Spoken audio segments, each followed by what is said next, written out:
CBSE class 12 maths हमारा chapter है probability और उसमें हम कंडीशनल प्रोबेबिलिटी कर रहे हैं। अगला क्वेश्चन है question number 10।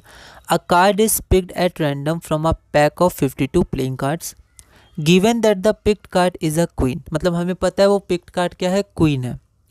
The probability of this card to be a card of spade, तो वो क्वीन किसकी है, स्पेड की है। ठीक है, तो हमें वो पता करना है। तो दो इवेंट है, एक इवेंट हो चुका है, क्वीन है। ठीक है, अब स्पेड की है वो पता करना है, तो इसमें कंडीशनल अप्लाई होगा। यह क्वेश्चन ऑल इंडिया 2020 में 1 मार्क का पूछा गया था। एक बार आप इस क्वेश्चन को ट्राई करिए, फिर हम लोग आगे बढ़ते हैं। हम लोग सबसे पहले इवेंट लेते हैं। मान लेते हैं जो इवेंट ई है वो event that the picked card is a spade है ना। आप क्वीन भी मान सकते हैं, स्पेड भी मान सकते हैं। तो ई को माना है event that the picked card is a spade, तो स्पेड चुनना है। तो सबसे पहले हम लोग प्रोबेबिलिटी निकालेंगे कि वो कार्ड स्पेड है। अभी क्वीन है वो नहीं, अभी सिर्फ कार्ड स्पेड है, उसकी प्रोबेबिलिटी कितनी है।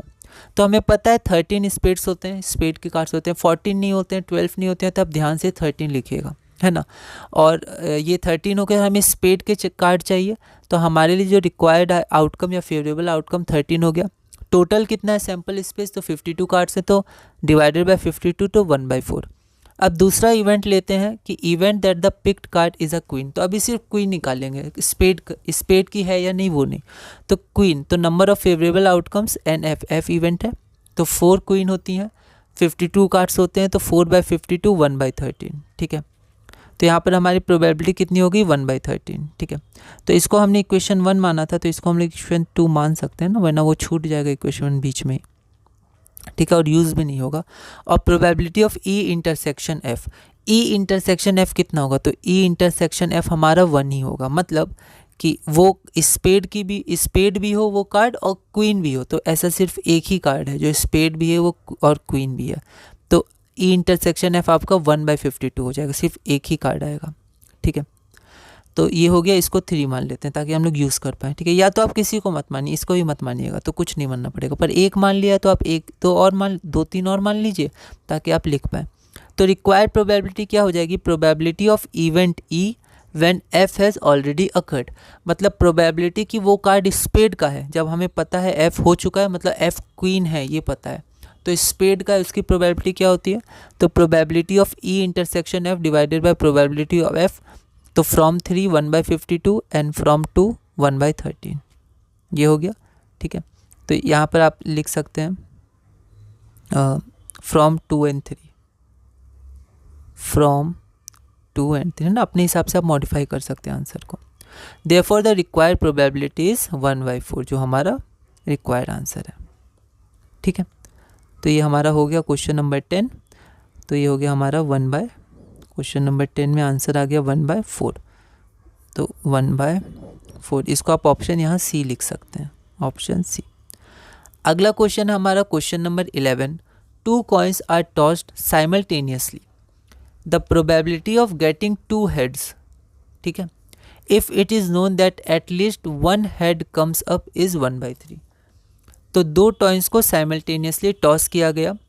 The probability of getting 2 heads, वो दोनों कॉइन्स में हेड और हेड आएगा, इसकी प्रोबेबिलिटी क्या है, जब हमें पता है कि एक हेड आने की प्रोबेबिलिटी 1/3 है। तो फिर से कंडीशनल प्रोबेबिलिटी, एक की प्रोबेबिलिटी हमें पता है, एक इवेंट हो चुका है और एक इवेंट की प्रोबेबिलिटी निकालनी है। ठीक है, रीज़न क्या है, let E and F be 2 events with a random experiment, then probability of F when E has already occurred, या probability of F by E is equal to probability of E intersection F by probability of E. ठीक है, तो ये हमें formula दिया हुआ है।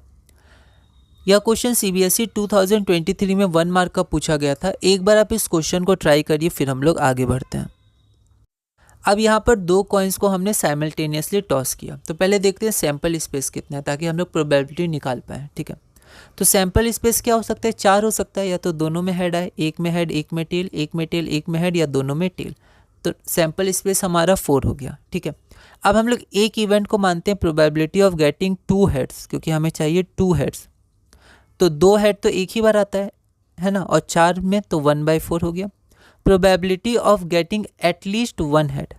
ठीक है, तो 1 हेड की प्रोबेबिलिटी कितनी है। ठीक है, अच्छा यहाँ पर एक बार और हम लोग ध्यान से देखेंगे कि यहाँ पर ये जो टोटल प्रोबेबिलिटी, मतलब इसका जो आंसर है वो 1/3 दिया हुआ है।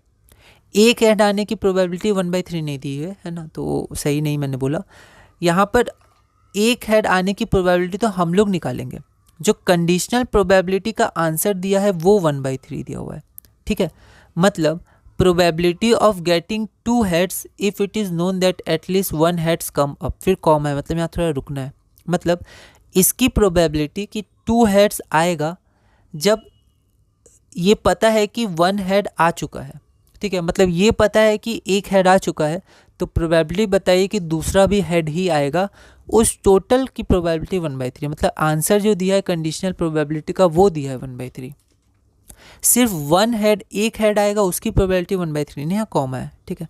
तो इस पूरे की 1/3, ओके। तो यहाँ देखते हैं, सिर्फ एक हेड आएगा उसकी प्रोबेबिलिटी तो होगी 3/4, ठीक है। ऐसा क्यों?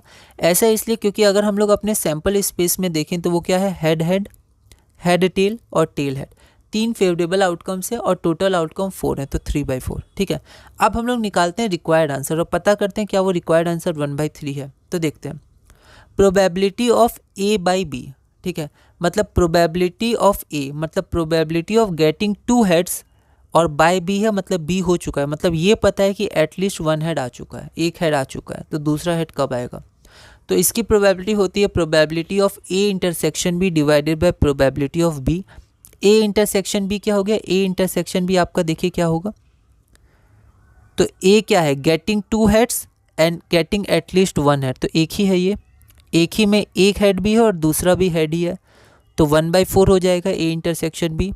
और प्रोबेबिलिटी ऑफ बी क्या है, 3/4 है, तो 1/4 divided by 3/4 is equal to 1/3।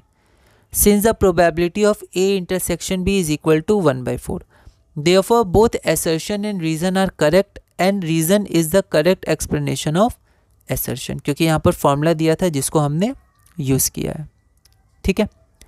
हमारा अगला क्वेश्चन है question number 12। A pair of dice is thrown and the sum of the numbers appearing on the dice is observed to be 7, ठीक है। दोनों का सम 7 आया। Find the probability that the number 5 has appeared on at least 1 die। देखिए die क्या होता है, die हमारा होता है सिंगुलर, एक पासा को डाई बोलते हैं और एक से अधिक को डाइस बोलते हैं, पर जनरली एक को भी डाइस बोल दिया जाता है, पर क्वेश्चंस में जनरली डाई होता है सिंगुलर के लिए और डाइस होता है प्लूरल के लिए, ये हम लोग मान के चलेंगे, ठीक है।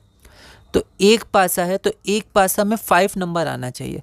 ये हमने ऐसा क्वेश्चन पहले भी किया था जिसमें 4 आना चाहिए था एक पासे पर, ठीक है। तो 2 पासे फेंके गए हैं, उनका सम क्या है, 7 है।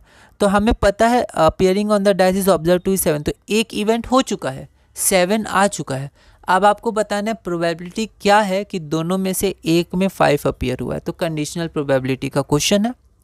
यह क्वेश्चन CBSE 2022 में 2 मार्क्स का पूछा गया था। एक बार आप इस क्वेश्चन को ट्राई करिएगा, अगली वीडियो में हम इसे सॉल्व करेंगे।